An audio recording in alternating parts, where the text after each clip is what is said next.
3.1운동 100주년을 기념하기 위해 한국교계가 다양한 사업을 준비하고 있습니다. 한국교회 총연합의 계획을 들어봤습니다. 최근 목회자들의 적정 사례비에 관한 연구 논문이 발표됐습니다. 논문에서는 목회자들이 성도들이 받는 봉급의 평균 수준에 가까운 봉급을 받는 것이 바람직하다고 제안했습니다. 한국교회를 이끌어갈 다음 세대들의 꿈과 도전의 무대가 열렸습니다.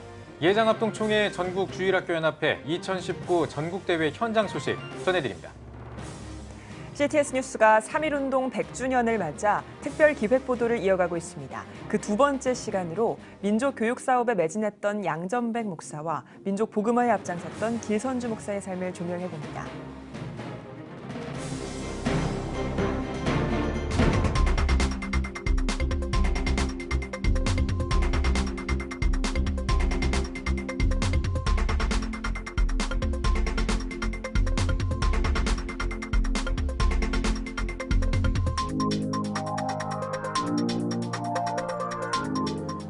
시청자 여러분 안녕하십니까? 1월 14일 CTS 뉴스입니다. 한국교회 총연합이 3.1운동 100주년을 기념하기 위해 다양한 사업들을 추진하고 있습니다. 3.1운동의 시초가 됐던 28 독립선언 100주년 기념 행사를 시작으로 공동예배와 기념 심포지엄 등을 준비하고 있다고 합니다. 최대진 기자가 전해드립니다. 한국교회의 95%의 교단들이 참여하고 있는 한국교회 총연합이 최근 3.1운동 100주년 기념 사업에 대한 구체적인 계획과 일정을 확정했습니다. 한교총은 3.1절 직전 주일인 2월 24일을 회원교단사나 전국교회가 참여하는 100주년 기념주일로 지키기로 했으며 각 회원교단에 공동기도문과 설교문, 선언문 등을 송부하기로 했습니다. 25일에는 100년 전의 운동에 기독교회가 미친 영향과 현재화를 위한 방안 모색을 주제로 기념 심포지엄을 개최할 예정입니다. 3.1절 당일 오전 10시에는 서울 정동제일교회에서 한국기독교교회협의회, 평화와 통일연대 등과 함께 3.1운동 100주년 기념 예배를 드리고 이어 12시에는 정동제일교회 인근 서울시청 광장으로 나가 교인 2만여 명이 참여하는 한국교회 페스티벌을 진행합니다.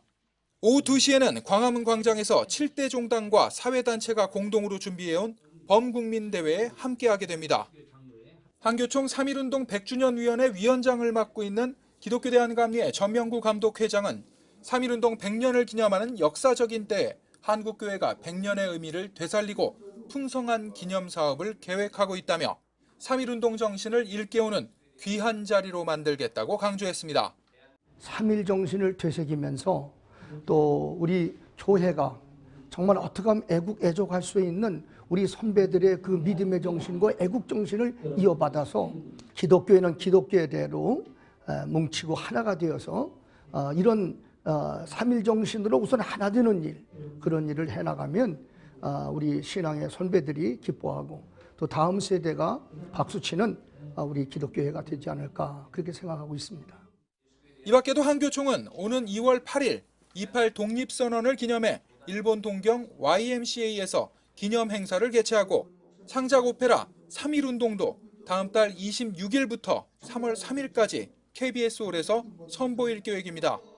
오는 4월 9일부터 12일까지는 중국 상해 임시정부 청사를 방문해 기념대회를 열기로 했습니다. CTS 뉴스 최대진입니다. 한국교회 목회자 상당수가 최저임금에도 못 미치는 사례비를 받으면서 생활하고 있다고 합니다. 이런 가운데 최근 목회자 봉급은 과연 어느 정도가 적절한 것인가를 주제로 한 흥미로운 연구가 발표됐습니다. 이 논문을 기고한 황원선 교수를 김인혜 기자가 만나봤습니다.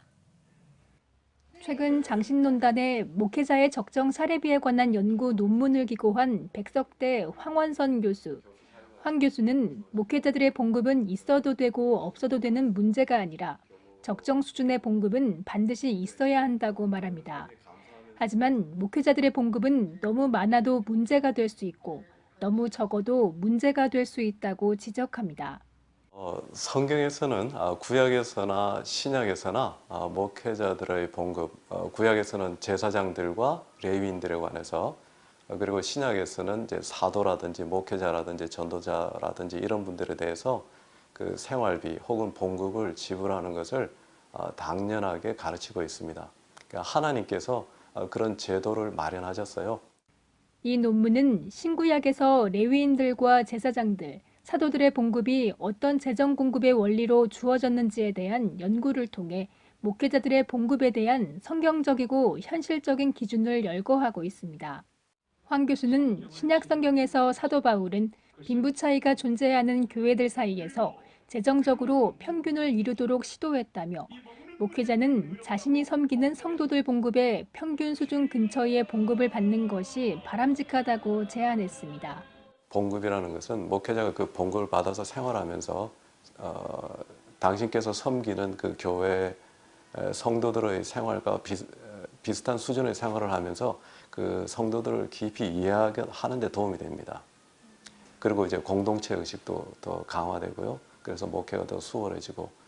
황 교수는 성경에서는 품꾼들에게 정당한 품삯을 지불하지 않는 것도 하나님의 심판을 초래하는 일로 간주됐다며 교회에서 발언권이 거의 없는 부교육자들의 봉급을 비합리적으로 최소화하는 것은 하나님께서 싫어하시는 일이라고 주장했습니다.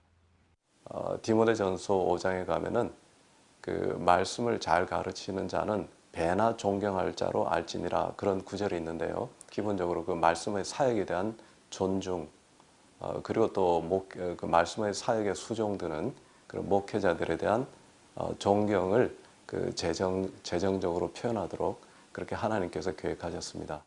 황 교수는 또 여러 가지 이유로 목회자들이 충분한 생활비가 공급되지 못할 때 충분한 재정을 확보한 교회와 미자립 교회가 서로 연합해 목회자들의 생활비 문제를 해결하는 것이 성경적으로 바람직하다고 강조했습니다.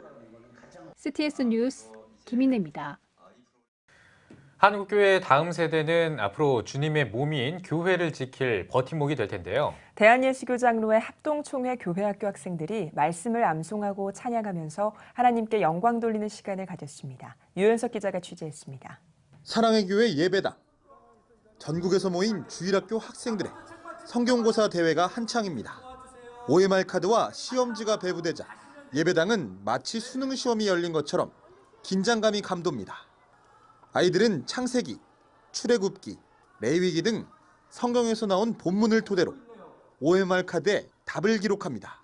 소예배실, 6세와 7세 아이들이 초롱초롱한 눈망울로 성경을 암송하고 있습니다. 감독관의 매서운 눈빛에도 아랑곳하지 않고 한 글자 한 글자 정확하게 성경을 암송합니다.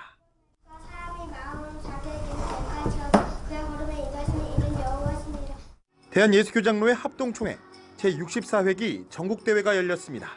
전국 85개 노회에서 6천여 명의 인원이 참석한 이번 대회. 64회를 맞는 성경고사 대회를 비롯해 찬양과 율동, 워십 경연, 성경 외어쓰기 대회 등이 열려 믿음의 선한 경주를 해온 다음 세대를 격려했습니다.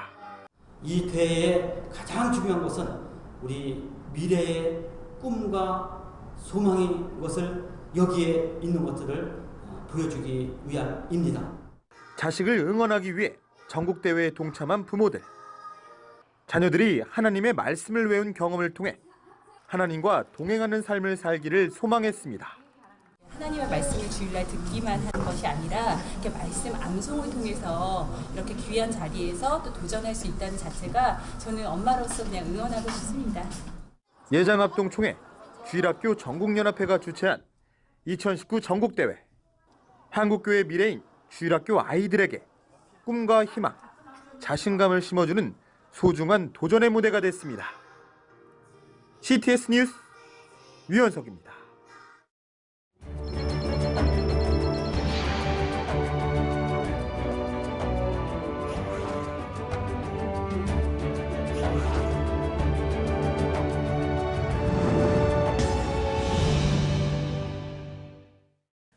올해는 3.1운동 100주년이 되는 뜻깊은 해입니다. CTS 뉴스는 3.1운동 100주년을 맞아 대한민국 독립에 일조한 기독 인물들을 발굴해 돌아보는 기획 보도를 이어오고 있습니다. 오늘은 그 두 번째 시간으로 독립운동가 양전백 길선주 목사의 애국정신을 되돌아보겠습니다. 장현수 기자입니다.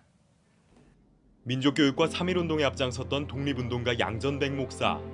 평안북도 의주군 고관면 상고리에서 태어나 양반 가문의 후예로 과거를 준비하기도 한 그는 1892년 친구 김관근과 서울에 갔다가 정동교회에서 열린 사경회에 참가하며 기독교인으로 거듭났습니다. 평북 구성으로 돌아와 한문과 한글, 성경을 가르치던 양 목사는 청일전쟁으로 학당 운영이 어려워지자 휘트모어 선교사의 조사로 평양에서 통역 활동을 하며 교육사업의 일환으로 초등교육기관 명신학교를 설립했습니다. 1906년에는 선천읍교회 교인들과 함께 신성중학교를, 1907년과 1908년에는 각각 보성여학교와 대동고아원을 설립했습니다. 또 1907년에는 길선주 목사 등과 함께 장로의 신학교를 1회로 졸업하며 목수 안수를 받았습니다. 양전백 목사님과 길선주 목사님은 1907년 6월 평양 장로회 신학대학을 제1회로 졸업하시고 최초 7인 목사에 드신 한국 장로교회 최초의 목사들입니다. 1910년은 양 목사에게 고난의 해였습니다. 일제가 자신들의 회유를 받아들이지 않았다는 이유로 배고인 사건을 조작해 그를 체포한 것. 고문과 법정 투쟁 끝에 무죄로 풀려난 양 목사는 1916년 조선 예수교 장로회 총회 제5대 총회장에 선출되기도 했으며 민족대표 33인의 한 사람으로 참여해 독립운동을 전개하다가 재차 옥고를 치르기도 했습니다. 1962년 정부는 신앙으로 깨어 민족교육과 독립운동에 앞장섰던 양 목사에게 건국훈장 대통령장을 추서했습니다. 한국교회 부흥운동의 창시자로 평가받는 길선주 목사. 청년 시절 지인을 통해 신앙에 대한 이야기를 듣고 기독교 서적들을 접하며 1897년 29살의 나이에 세례를 받게 됩니다. 1901년과 1902년에는 각각 장대현 교회의 장로와 시무가 되며 전도 활동을 벌이기도 했습니다. 길선주 목사의 관심은 신앙에만 국한되지 않았습니다. 조국의 상황을 걱정하는 마음에서 안창호 선생 등과 함께 17명의 애국지사로 구성된 독립협회 평양지부를 조직하고 사업부장을 맡기도 했으며 기독교 신앙운동을 통한 구국운동을 펼치겠다는 뜻으로 2천여 명을 수용할 수 있는 장대현 교회 건물을 세우기도 했습니다. 이 교회는 1907년 평양 대부흥운동의 발원지가 됩니다. 한국교회의 부흥운동을 주도하고 새벽기도회와 가정예배를 시작했으며 숭실학교, 숭덕학교를 설립한 것으로도 유명한 길목사, 독립운동가로도 잘 알려졌습니다.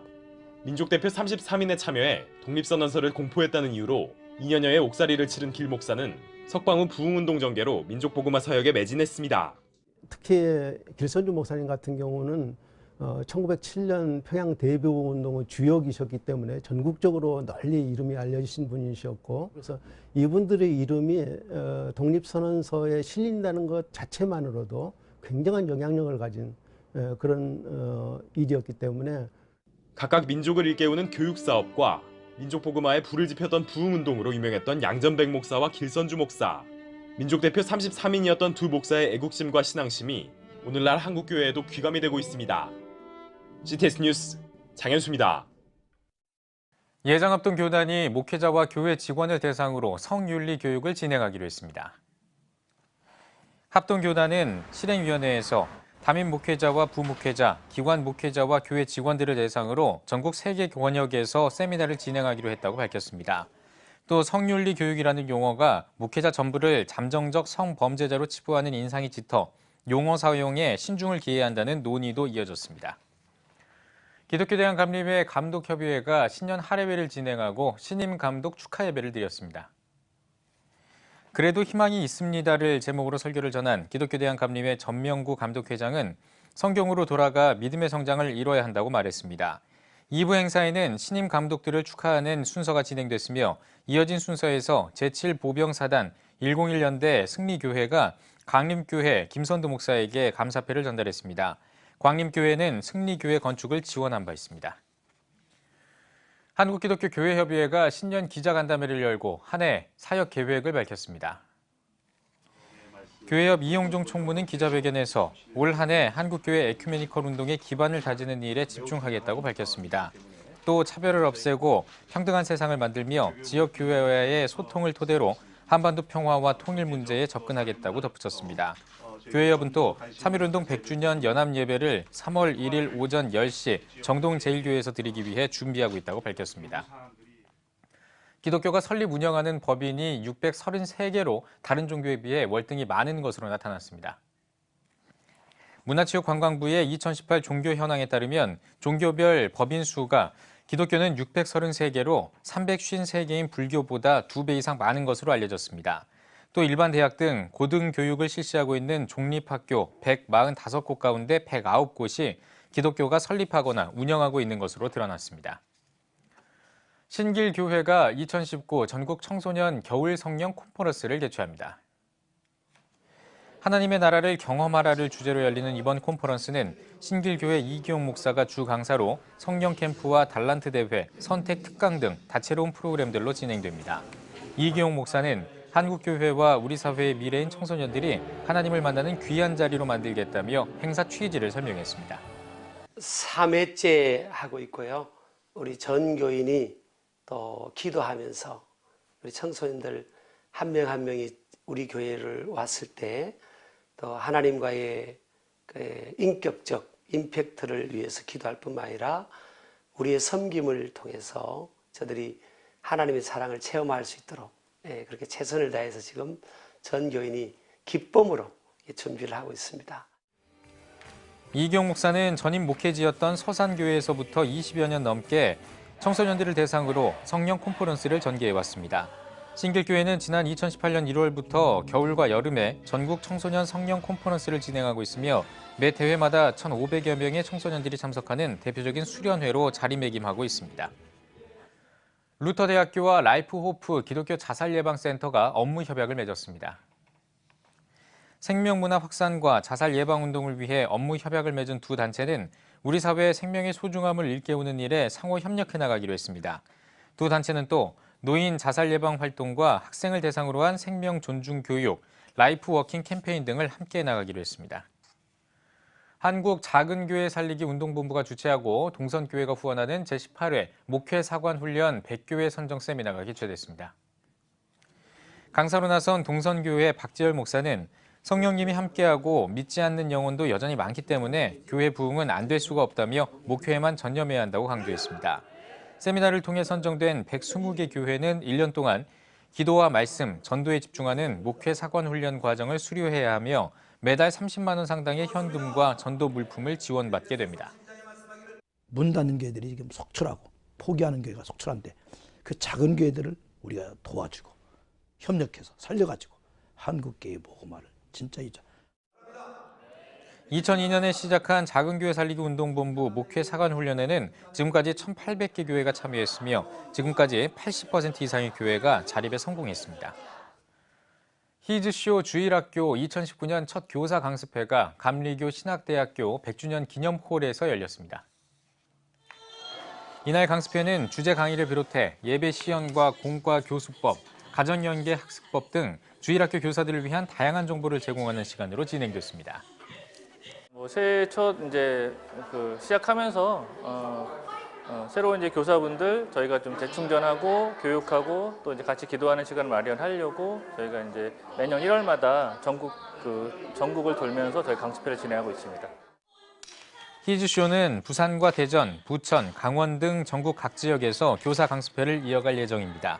히즈쇼는 다음 세대 어린이 부흥을 위해 주일학교 콘텐츠를 제작 배포하고 있으며 어린이 교사 부흥회와 히즈쇼 랜드, 어린이 목회 강연회 등을 진행하고 있습니다.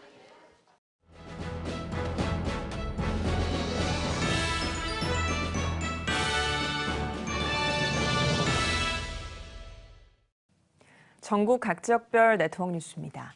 대한예수교장로회 통합 포항노회 목사회 신년교례회가 포항 장성교회에서 열렸습니다. 일부 예배에서 말씀을 전한 포항 장성교회 박석진 목사는 여호와를 기뻐한다는 것은 그가 행하신 모든 일을 인정하는 것이라며 올 한 해도 하나님께 모든 것을 맡기고 그가 이루실 것을 기대하며 신실하게 나아가길 바란다고 전했습니다. 2부 신년교례회에서 포항 동부교회 부노회장 김가편 목사는 어려운 시대를 살고 있지만 하나님께서는 반드시 교회를 통해 역사를 이뤄나가실 것이라고 인사말을 전했습니다. 이어 회원들이 인사하고 교제하는 시간이 진행됐습니다. 호남 기독신문이 지난 12일 전남 목포시 죽교동에서 제5회 목포시 발전을 위한 조찬기도회를 개최했습니다.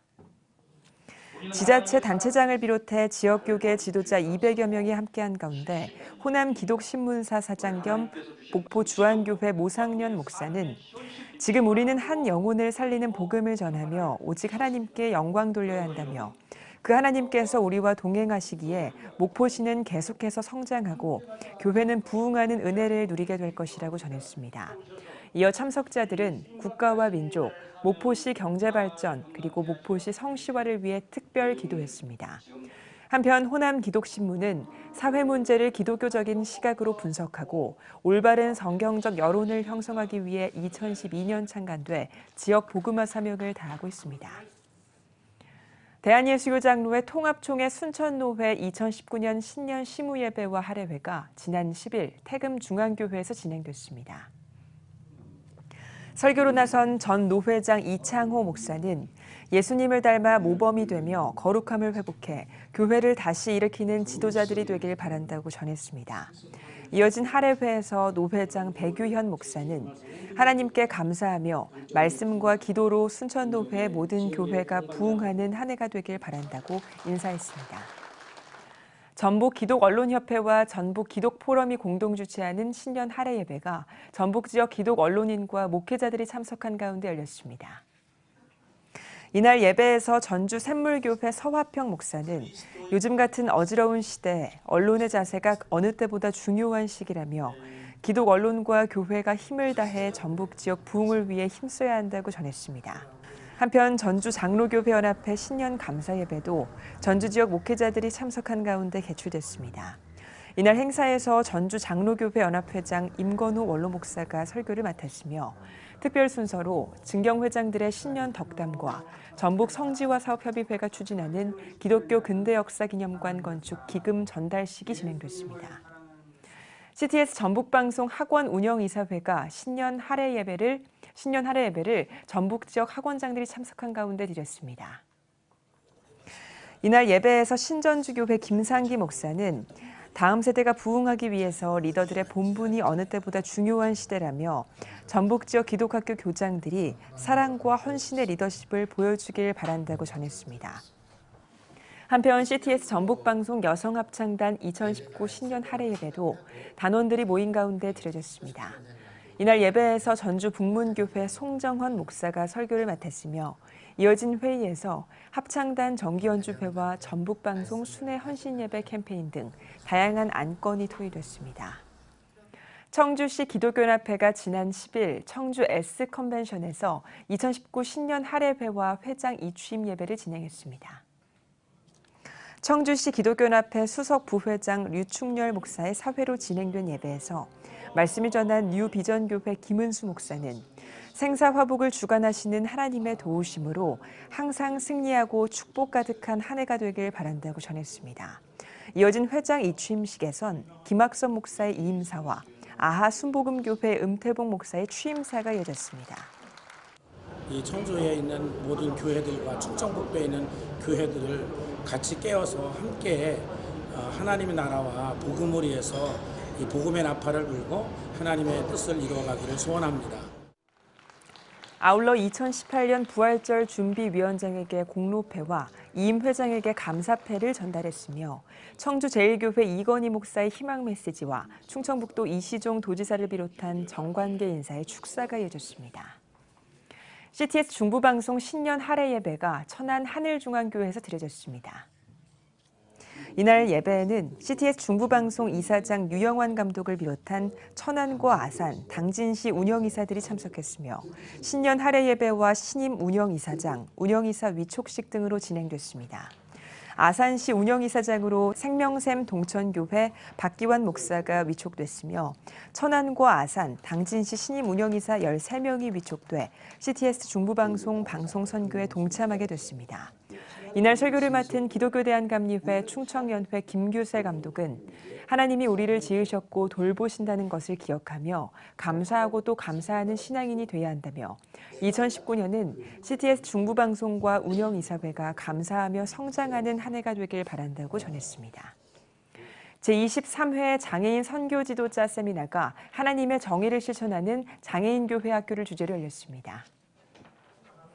한국장애인사역연구소장 김혜용 목사는 연약함의 대명사라 할 수 있는 장애인을 섬기는 것은 결코 쉽지 않은 사역이라며 연약한 사람을 가슴에 품고 갈등과 상처를 어루만지며 그들을 돌보는 것은 하나님의 정의를 구하는 것이라고 강조했습니다.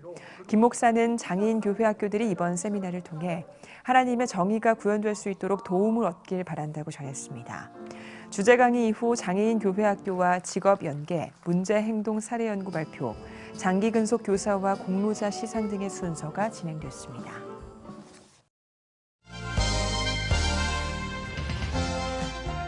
여러분은 지금 CTS 뉴스를 시청하고 계십니다. 작년 한 해 남북 정상회담 등 급변한 남북 관계로 전 세계가 한반도를 주목했습니다. 또 다시 한번 북미 정상회담이 임박했다 이런 전망도 조심스럽게 나오고 있는 상황인데요. 네, 오늘 뉴스 더보기 시간에는 국립외교원 백이찬 교수와 함께 통일한국과 한국교회 역할에 대한 말씀 나누겠습니다. 교수님 안녕하십니까? 네, 안녕하세요. 예, 반갑습니다, 교수님. 네. 앞서 말씀드린 것처럼 이제 전 세계가 한반도를 주목하고 있는 상황입니다. 작년부터 이어졌던 이 한반도 평화 분위기, 또 북미 관계도 좋아 보이고요. 또 북미 정상회담도 곧 열릴 것이다, 이런 전망들이 지금 막 나오고 있는데요. 자, 먼저 작년부터 이어진 한반도 평화 분위기에 대한 어떤 식으로 이제 좀 진행이 됐는지 이런 것들을 한번 짚어주시면 좋겠습니다. 네, 2018년 작년은 모두가 아시다시피 아주 의미 있는 해였습니다. 네.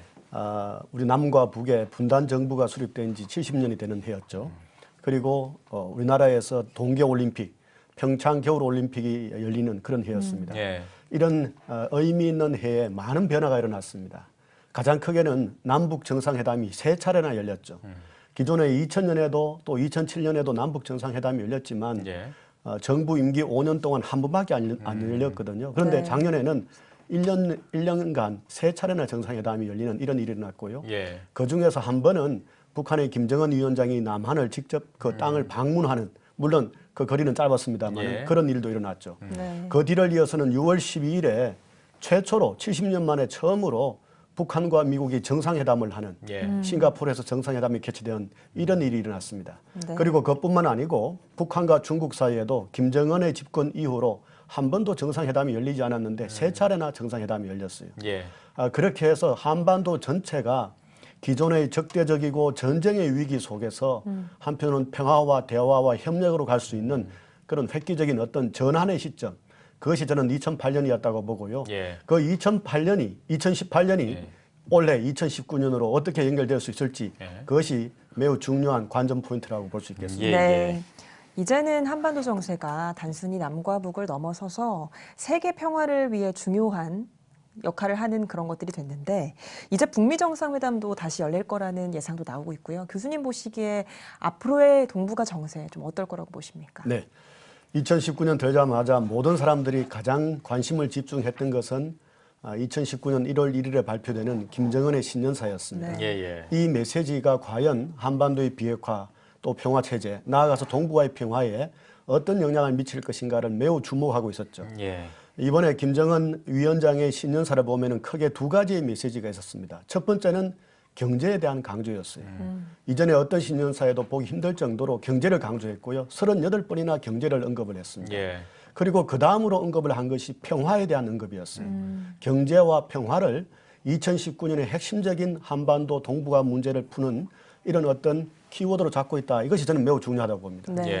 그 일이 있고 나서 바로 일어났던 것이 북한과 중국의 정상회담이었습니다. 지난 1월 8일부터 10일까지 베이징에서 열렸죠. 그리고 바로 오늘 미국에서는 곧 북한과 미국의 정상회담, 2차 정상회담이 열릴 것이다 이렇게 이야기를 했습니다. 아마도 예측을 해보면 2월 중에 베트남의 하노이 아니면 하와이에서 정상회담이 열리지 않을까 싶고요.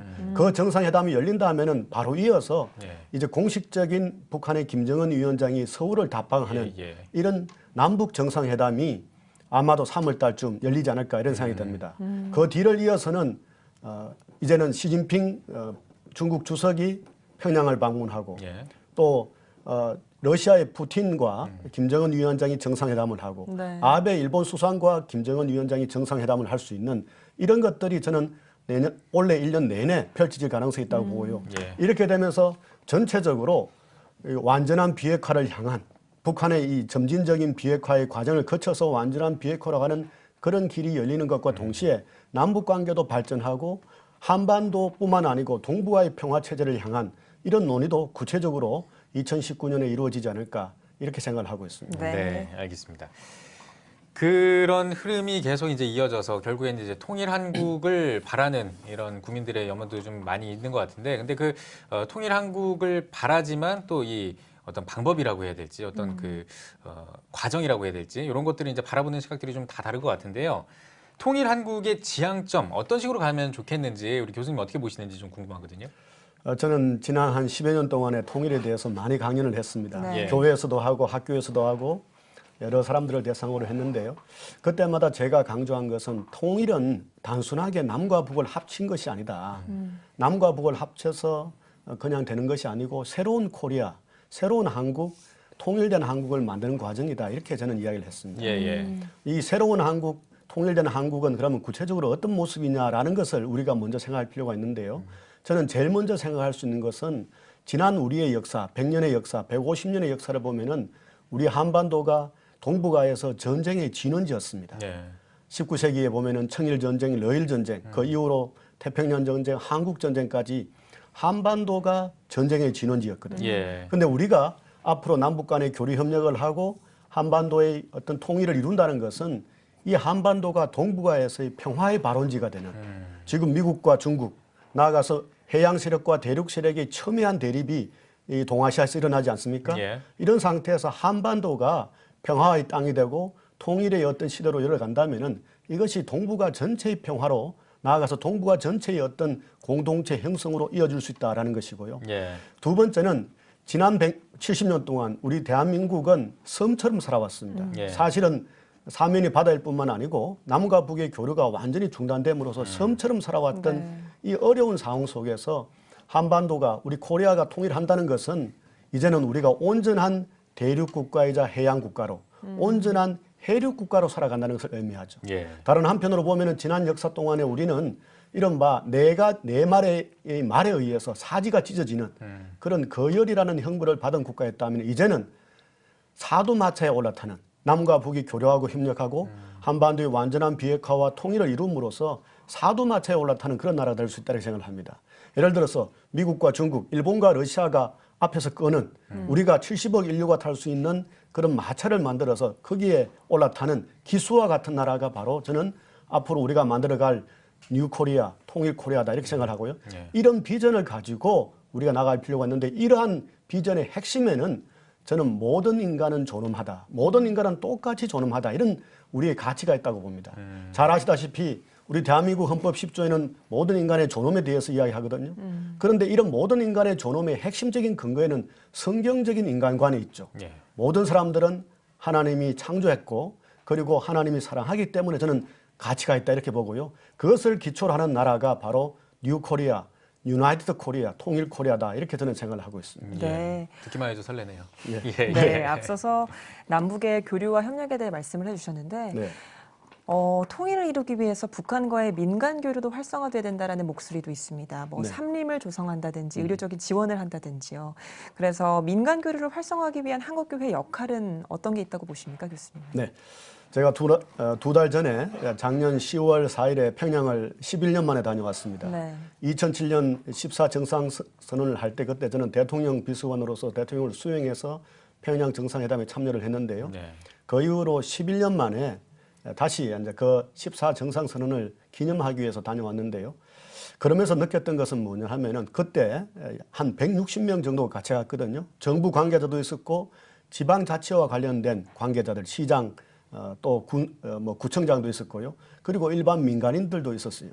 그래서 저는 강조하는 것은 뭐냐면 이제부터는 남북관계에서 대통령과 중앙정부만이 아니라 지방정부도 나아가서 민간도 교류협력의 주체가 되어야 된다 이렇게 생각을 합니다.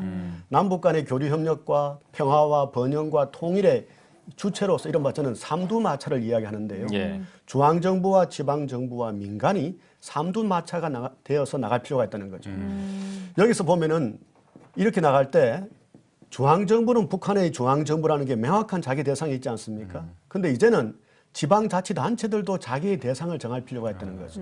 그래서 우리의 예를 들어서 남강원도 같으면 북강원도, 그 아래에 있는 대구 경북 같으면 북쪽에 함경남도, 부산 울산 경남 같으면 함경북도, 제주도 같으면 양강도 이런 식으로 제가 한 10년 동안 남과 북의 지방자치단체가 어떻게 교류 협력할지에 대해서 이야기를 했는데요. 마찬가지로 저는 우리 민간들도 지난 2000년대에 있었던 것처럼 그런 교류 협력을 계속적으로 발전시켜 나가되 한 차원 높게 나가기 위해서는 자기들의 대상을 좀 더 명확히 할 필요가 있다고 생각을 합니다. 예를 들어서 서울에 있는 이 민간 단체들이라든가 교회 같으면은 무엇보다도 평양을 중심으로 교류 협력을 하고요. 광주 전남 지역에 있는 교회 같으면은 이 평안북도 신의주를 중심으로 교류 협력을 하는 이런 노력들이 저는 필요하다고 봅니다. 여기서 한 발 더 나간다면은 그 안에 있는 학교들, 그 안에 있는 교회들도 구체적으로 그런 노력을 할 수 있지 않을까 이런 생각을 하는데요. 제가 한 20년 전에 북한 교회를 살리는, 북한의 이 교회를 재건하는 이런 운동에 제가 자원봉사자로 참여한 적이 있습니다. 그때 논의했던 그런 것들을 이제부터는 지금부터 기도부터 시작해서 하나의 지역을 품어가면서 이렇게 교류 협력을 하는 것이 필요하다고 보고요. 이 과정에서 우리가 염두에 두어야 될 것은 2000년에 처음 남북 간의 교류 협력의 길이 열렸을 때 우리 교회가 앞장을 섰습니다. 우리 교회가 교류 협력에 선봉에 서서 많은 일을 했거든요. 저는 2018년 이후 원래 2019년부터 이제 새로운 남과 북의 교류 협력의 그런 어떤 가능성이 열리고 있는 이때에 우리 한국 교회가 또 크리스찬들이 그러한 평화와 교류 협력에 앞장을 서는 이런 노력들이 저는 필요하다고 생각을 합니다. 나무 심기도 저는 그런 차원에서 지역별로 맞는 이런 노력들이 저는 필요하다고 봅니다. 그렇군요. 통일을 위해서 한국교회의 연합도 참 중요하겠지만 정말 중요한 게 통일시대를 살아갈 다음 세대라는 말을 합니다. 통일세대라고 하는데요. 통일세대를 바로 세우기 위해선 한국교회가 어떤 역할을 해야 할까요? 네. 사실 제가 나이가 20살을 되었을 때 대학교 1학년 때요. 저는 제가 통일세대가 될 거라고 생각을 했어요. 그게 35년 전이었거든요. 근데 벌써 35년이 지나버렸어요. 벌써 제 나이도 이제 60을 바라보는 나이가 됐는데요. 제가 생각할 때는 우리 세대는 아마 통일을 열어제칠지는 몰라도 통일을 살아가는 세대는 아닐 것 같아요. 성경에서 보면은 모세가 새로운 땅에 들어가서 새로운 어떤 삶을 할 수 있을 거라고 생각을 했잖아요. 그런데 결국은 모세는 못했어요. 결국은 그 아래 세대인 여호수아 세대가 결국은 새로운 나라를 만드는 그런 세대가 되었잖아요. 저는 그런 면에서 보면은 우리의 후배 세대, 우리의 자식 세대들, 지금의 10대부터 해서 30대들, 이 사람들이 앞으로 통일 세대의 핵심이 될 거라고 이렇게 생각을 합니다.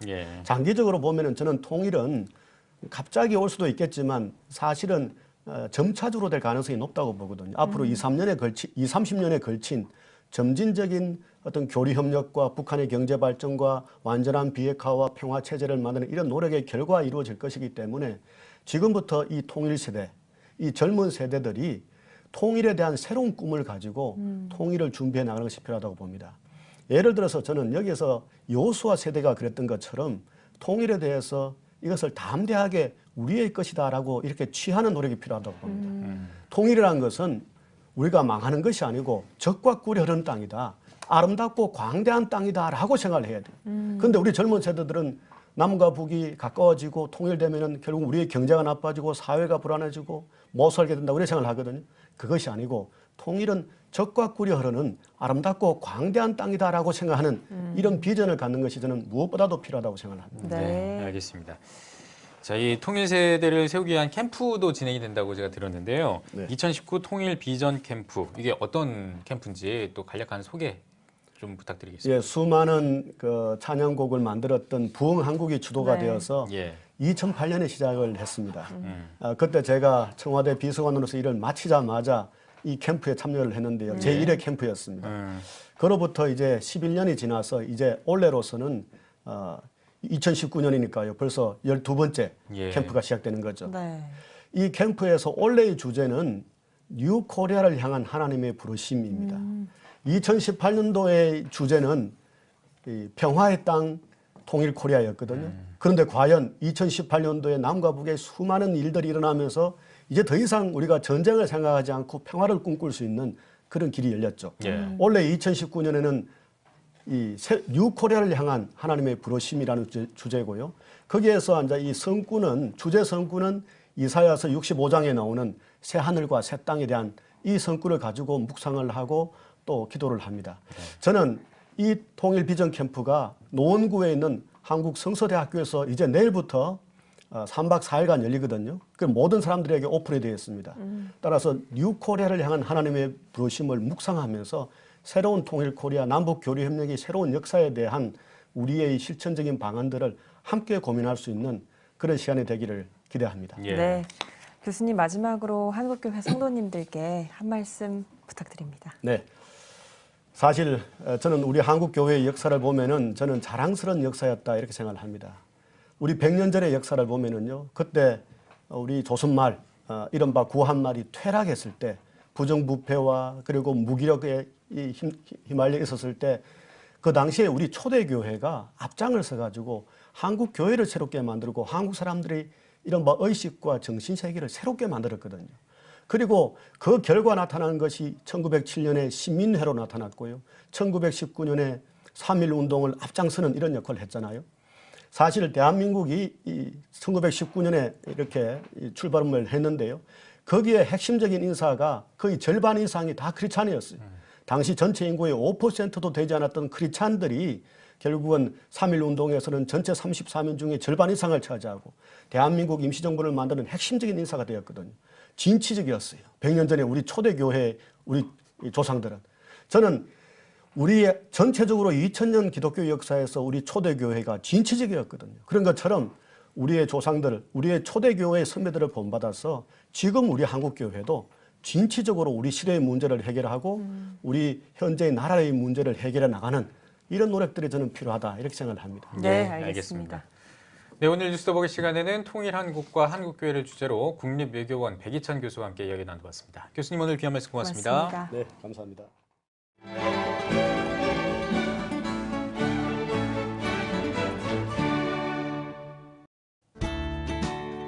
내일은 전국에 가끔 구름이 많다가 오후에 차차 맑아지겠습니다. 아침 최저 기온은 영하 4도에서 8도, 낮 최고 기온은 2도에서 11도가 되겠습니다. 주간 날씨 봅니다. 고기압의 영향으로 대체로 맑은 날이 많겠고 기압골의 영향으로 19일은 제주도에 비가 오겠습니다.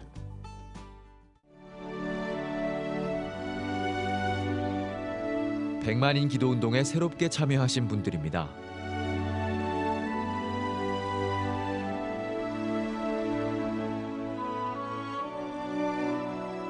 백만인 기도운동을 통해 보내주신 후원금은 국내는 물론 전 세계를 향한 CTS의 영상 선교 사역을 위해 소중하게 쓰이고 있습니다.